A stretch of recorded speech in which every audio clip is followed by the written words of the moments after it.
Energica has announced that they'll stop supplying bikes for the MotoE race series after the 2022 season.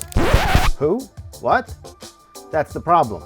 Launched in 2019, the MotoE electric race bike series has struggled to gain traction with fans. It's a shame, really. MotoE looks fun, with tight racing and lap times close to Moto3 bikes. Ducati, who races MotoGP but hasn't built a single electric motorcycle, has agreed to supply bikes for 2023. This is their most advanced electric vehicle right now.